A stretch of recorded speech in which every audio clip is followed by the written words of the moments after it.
Hello, dear all. Welcome to my YouTube channel.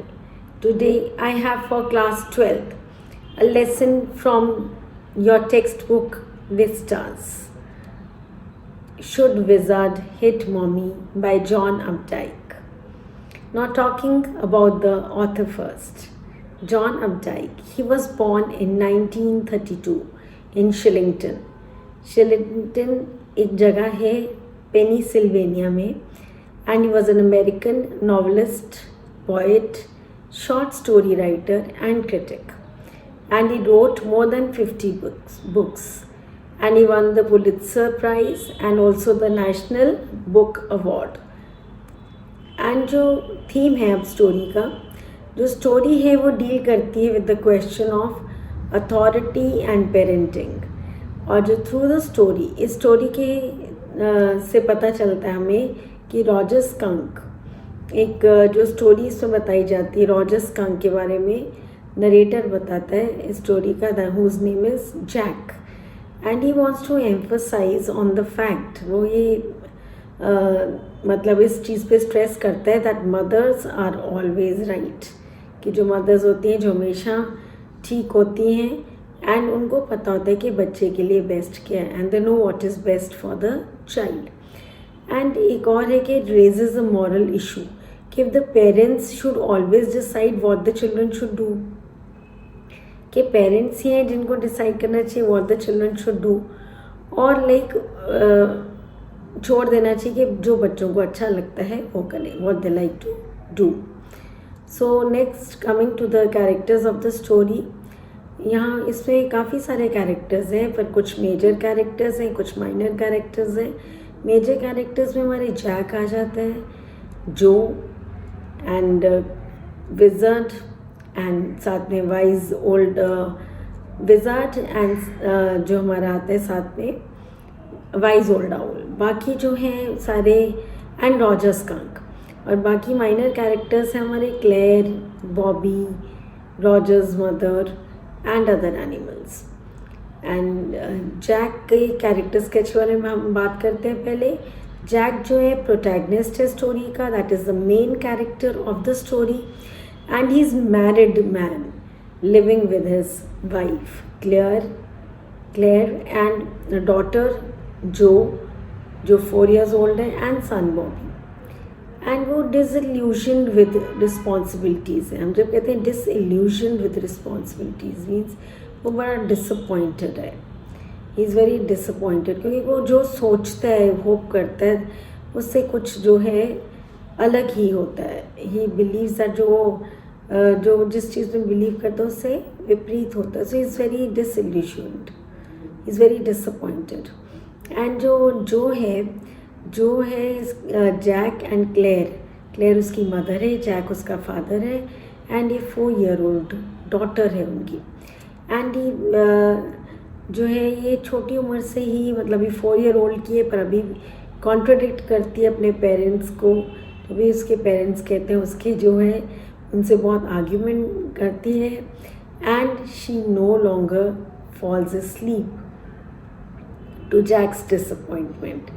Jack जो है बहुत फ्रस्ट्रेटेड हो जाता है, डिसअपॉइंटेड होता है, बहुत लाइक उसको निराशा होती है, उसको लाइक गुस्सा भी हो जाता है, वेरी जस्ट बिकॉज अनॉयड हो जाता है because she doesn't fall sleep early, मतलब वो जल्दी नहीं सोती है और वो उसको काफ़ी देर तक स्टोरीज़ बताता रहता है. And he sometimes tends to get exasperated, irritated और गुस्सा हो जाता है. एंड नेक्स्ट कैरेक्टर है हमारा क्लेयर जो है जैक की वाइफ है, Jo's mother, and she is unseen. इस स्टोरी में उसे ऐसे दिखाया नहीं जाता स्टोरी में कि बहुत मेजर कैरेक्टर नहीं है, माइनर कैरेक्टर है सिंस. तो उसका फाइनल जब तक मोमेंट नहीं आता स्टोरी का, उसका ज़्यादा उसके ऊपर लाइट थ्रो नहीं की जाती, उसको हाईलाइट नहीं किया जाता. And she is 6 months pregnant और हर presence is felt by Jack. उस स्टोरी में हमें जैक महसूस कराता है कि like she is there and as he can hear the moving, उसको फील होता रहता है. क्लेयर है जो है वो हमें बताता है कि क्लेयर है नीचे इनके जो लिविंग रूम में वो फर्नीचर को पेंट कर रही है, वुडवर्क को पेंट कर रही है, एंड उसके थ्रू हमें पता लगता है, उसकी फीलिंग्स के थ्रू के क्योंकि he is feeling her presence of Claire. Jack is feeling the presence of Claire and we get to know through the lesson. And Roger Skunk हमारा next है जो he's a major character and he's a stand-in for Jack. Stand-in होता है जैसे हम कहते हैं ना एक सब्स्टिट्यूट, जैसे कोई भी एक्टर होता है तो उसका जो कोई रोल, कोई स्टंट का रोल प्ले करना होता है तो या कोई डेंजरस शूट करनी होती है तो उसकी जगह वो करता है, पर वो कैमरा के सामने नहीं आता. ऐसे ही रॉजर स्कंक जो है वो कैमरा के सामने नहीं आता है. I mean he is not there in front of the lesson as such. He is in a story which is being told by Jack. जो जैक स्टोरी बता रहे उसमें वो हमें पता चलता है कि एक कैरेक्टर है कॉल्ड रॉजर स्कंक. अच्छा, and he is bullied for his foul smell. जैसे उसकी जो बैड स्मेल थी, डर्टी स्मेल थी, स्टिंकिंग स्मेल थी रॉजर की, उसके लिए उसको सब जो उसके फ्रेंड्स थे, बाकी जो टाइनी क्रीचर्स थे, एनिमल्स थे, उसको चिढ़ाते थे. वैसे ही जैक जब वो अपनी अर्ली चाइल्डहुड में उसे भी बहुत जो बुली किया जाता था. जो जैक है उसको बहुत जो है बहुत कुछ बच्चों से सुनना पड़ता था, ह्यूमिलेशन, इंसल्ट. ये लेसन में हमारे आता है that he was quite humiliated in his early childhood. अब नेक्स्ट कंटेंट्स पढ़ते हैं. जो हमारा जो है जितना भी लेसन की में जो इवेंट्स आते हैं हमारी, हम उसको समराइज करके इधर आ रहे हैं, समराइजिंग द कंटेंट्स. और जो शुरू में जब वो स्टोरी बताना शुरू करता है, ये 2 years की होती है जब से वो स्टोरी बताना शुरू करता है इसको, एंड रोज एक नई स्टोरी बताता है. Each new story was a slight variation of a basic tale. वो स्लाइट वेरिएशन, स्लाइट चेंज, परिवर्तन होता है स्टोरी में. जैसे एक स्मॉल क्रीचर है नेम्ड रॉजर, एंड उसका कभी नाम वो रख देता था Roger fish, Roger squirrel, Roger chipmunk. And वो बताता है कि इस पर्टिकुलर कैरेक्टर को सब कुछ प्रॉब्लम होती है और उसके लिए वो वाइस ओल्ड आउल के पास जाता है और वो उसको कहती है कि तुम विज़र्ड के पास जाओ. और विज़र्ड जो फाइनली उसकी प्रॉब्लम सॉल्व करता है और उससे कुछ पेनीज जो है रॉजर से चार्ज करता है. अब हम स्टोरी जो है जो जैक जो को बताता है वो हम पढ़ते हैं. So Jack tells a story to Jo about Roger Skunk. वो किसके बारे में स्टोरी बताता है? About a character called Roger Skunk, जिसकी बहुत बैड स्मेल थी, स्टिंकिंग स्मेल थी.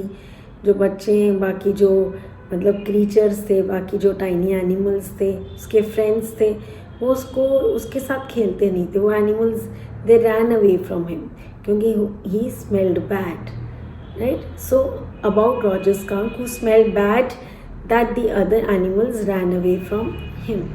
और रॉजर स्कंक जो है को फिर जो पूछती है कि फादर उसको कहती है कि वो वाइस ओल्ड आउल के पास नहीं गया, तो कहता है हाँ वो जाता है वाइस ओल्ड आउल के पास जो एक बड़े से पेड़ के जो टॉप पे बैठती थी.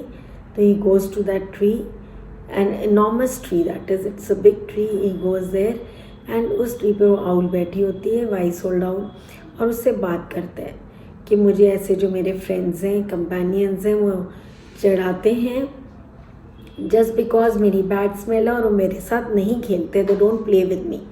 तो वो जो वाइस ओल्ड आउल है वो कहती है, she tells him to go to the wizard. वो कहती है तुम विज़र्ड के पास जाओ एंड ये तुम्हारी प्रॉब्लम विज़र्ड सॉल्व कर देगा. अब वो उससे पूछता है कि विज़र्ड कहाँ रहता है, तो बताती वो एंड ले पूरे वहाँ तक जाओगे तो वहाँ एक क्रीक है, रिवर के पास जो है वो जो विज़र्ड है, वहाँ वुड्स में आप वुड्स के थ्रू जाओ और एक क्रीक आएगी, क्रीक मीन्स अ रिवर, उसके पास जो है वो विज़र्ड का हाउस है. तो जो रॉजर स्कंक है विज़र्ड की हाउस की तरफ चल पड़ता है. वहाँ पहुँचता है तो देखते एक वाइट सा हाउस है वहाँ पर, और उस हाउस के बाहर विज़र्ड आता है एंड विज़र्ड जो है एक टाइनी सा मैन है, he is wearing a blue cap, blue pointed cap पहनी हुई है उसने, और उसकी लॉन्ग बियर्ड भी है, दाढ़ी है लंबी सी। और वो जो विज़ार्ड है वो उससे पूछता है उसे क्या चाहिए, तो वो सारी बात उसे बता देता है। और फिर विज़ार्ड पूछता है कि अच्छा तुम्हें फिर उस विज़ार्ड उसे अंदर आने के लिए, तो उसे अंदर ले जाते हैं, तो वो देखते हैं कि वहाँ बहुत सारी मैजिकल चीज़ें पड़ी हुई हैं, और पर सब चीज़ें ना बिखरी पड़ी हैं, जस्ट बिकॉज उधर कोई क्लीन करने वाला नहीं था। तो वो विज़ार्ड उससे कहते तुम्हें कौन सी स्मेल चाहिए, तो कहते कि मुझे ना रोज़ेस की स्मेल चाहिए। तो फिर विज़ार्ड एक मंत्र पढ़ता है, ही स्टार्ट्स चांटिंग आब्राकाडाब्रा, और ऐसे करके वो मंत्र पढ़ना शुरू कर देता है, और जो उसके पूरे कमरे में हट जो है रोज़ेस की स्मेल से भर जाता है। और ये बहुत खुश होता है रॉजर स्कंक जैसे ही उसे रोज़ेस की स्मेल मिलती है, और वो थैंक करता है, राइट।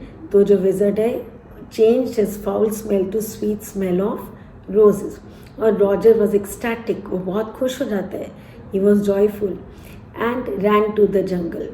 नहीं वो बहुत खुश होता है, तो कहते हैं उसके लिए मुझे उससे डिमांड करते हैं पेनीज़। तो वो कहते हैं कि मेरे पास तो खाली 4 पेनीज़ हैं, वो 6 पेन उससे तो कहते हैं मेरे पास तो हैं नहीं पेनीज़ इतने, तो वो 7 पेनीज़ इससे मांगते हैं। तो कहते हैं मेरे पास तो 4 पेनीज़ हैं खाली। तो कहते हैं ऐसे करो तुम वहाँ पर जाओ, उसको एक रास्ता बताते हैं कि एंड ऑफ द लेन के उधर जाओ, वहाँ पर तुम्हें एक वेल मिलेगा, उसके आसपास तुम चक्कर काटना 3 बार, एंड फिर तुम उसके अंदर देखना तो तुम्हें पेनीज़ मिलेंगे। तो वो जो है वैसे ही करता है रॉजर स्कंक, और वहाँ उसे 3 पेनीज़ मिल जाते हैं, और वो 3 पेनीज़ को वापस लेकर आ जाता है एंड उसको जो है दे देता है विज़ार्ड को। और फिर वो बड़ी खुशी खुशी जो है जंगल की तरफ चला जाता है। He ran to the jungle to play with other animals, और अब जो बाकी जो एनिमल्स हैं उसके साथ खेलते हैं। They play basketball with him, they play baseball with him, they play soccer with him, और भी बहुत सारी गेम्स उसके साथ खेलते हैं। एंड क्योंकि अब उनको उसकी स्मेल जो है बहुत अच्छी लगती है। अब जो है रॉजर जब घर पहुंचता है उनके साथ खेलने के बाद, वो घर पहुंचता है बड़ी खुशी खुशी, मैं अपनी मम्मी को बताने के लिए। तो वो क्या कहती हैं, उसकी मम्मी कहती हैं, वो जब घर पहुंचता है when he reached his house mother scolded for the new smell. वो मदर कहती है ऑफुल स्मेल कहाँ से आ रही, तो कहता है आई स्मेल लाइक रोजेस, कि ये तो मेरे से आ रही है। तो उसकी मदर बहुत नाराज़ होती है।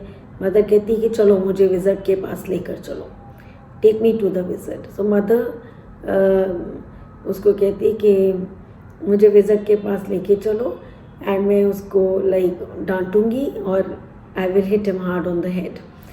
तो जो रॉजर है, मतलब लिटिल रॉजर जो है मदर की को लेके जाता है विज़ार्ड के पास। तो जो मदर है विज़ार्ड के से बहुत नाराज़ होती है, उसको कहती है कि तुमने मेरे सन को ये awful smell they the. And wizard जो है लाइक और उसे कहती है चेंज द स्मेल। तो विज़ार्ड कहता है ओके। और जो पूछती है कि विज़ार्ड ने उसको वापस से मारा नहीं अपने मैजिक बैंड से, तो जैक कहता है नहीं, विज़ार्ड ने बोला ओके।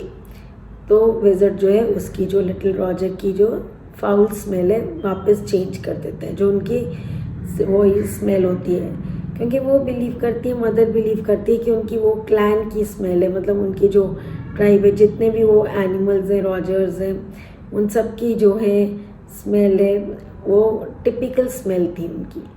तो लिटिल रॉजर जो है he got the foul smell again, and अब वो बहुत दुखी था, ही वॉज वेरी सैड। और जो है बिल्कुल डिसअप्रूव करती है, वो नहीं मानती कि जो मदर का बिहेवियर ठीक रहा, एंड वो चाहती है कि विज़ार्ड है जो वापस से मदर को हिट करे। अब जो हम ये स्टोरी इधर ख़त्म हो जाती है। वो अभी भी जो है उसकी मदर बहुत खुश होती है, उसको हग करती है, क्योंकि अब उसकी वापस जो है वही स्टिंकिंग स्मेल वापस आ जाती है रॉजर स्कंक की, और वो बहुत खुश होती है और उसको प्यार से गले लगा लेती है। और पर जो ये एंड ऑफ द स्टोरी से सेटिस्फाइड नहीं होती और यहाँ ये स्टोरी एंड हो जाती है। और उधर जैक को चिंता होती है कि क्लेयर कि उससे एंग्री ना हो रही हो। Claire gets angry with Jack, जो क्लेयर उसकी वाइफ है, बिकॉज उसने बहुत सारा टाइम लगा दिया था in telling the story. And Jack पर अब एक डिलेमा में है, एक कन्फ्यूजन में है। उसे कन्फ्यूजन किस बात की, वो एक अगली मिडिल पोजीशन में फंसा हुआ है। एंड वो अगली मिडिल पोजीशन क्या है, ये क्वेश्चन भी आ जाता है, what is the ugly middle position in which Jack is caught. तो ये है कि मतलब whether to go to help his wife in her work, because वो 6 months प्रेग्नेंट है, उसको इसकी ज़रूरत है, वो वुड वर्क को पेंट कर रही है नीचे फर्नीचर को, एंड उसको लगता है कि मेरी वाइफ को मेरी ज़रूरत है। और इधर जो है वो इंसिस्ट कर रही है उसे कि तुम एंड ऑफ द स्टोरी को चेंज करो, change the end of the story. और वो कैसे change the end of the story of his daughter, ये दोनों ये डिलेमा है उसको, whether to go to help his wife in a work और change the end of the story of his daughter. अब ये एंड ऑफ द स्टोरी वो चाहती है कि जो उसकी जो विज़र्ड है उसकी मम्मी को हिट करे वापस, जैसे मम्मी ने अम्ब्रेला से उसको हिट किया था जाके, तो वो भी अपने मैजिक वैंड से मम्मी को हिट करे। मम्मी किसकी मम्मी को, रॉजर्स मदर। एंड कंक्लूजन इस स्टोरी का ये है कि चिल्ड्रन जो हैं, बच्चे हैं, उनका बहुत डिफरेंट व्यू ऑफ लाइफ है और वो अपने एक इमेजिनेटिव वर्ल्ड में रहते हैं, एक फैंटेसी वर्ल्ड में रहते हैं। और जो एडल्ट हैं उनकी सोच, उनका पर्सपेक्टिव, उनका देखने का नज़रिया वो बहुत डिफरेंट है फ्रॉम दैट ऑफ चिल्ड्रन। इसीलिए जो है वो व्यू करती है कि mothers are not always right, और इसीलिए मदर को जो है विज़र्ड को भी मदर को हिट करना चाहिए अपनी मैजिक वैन से। So this is the end of the story. Thank you for your patience. Have a nice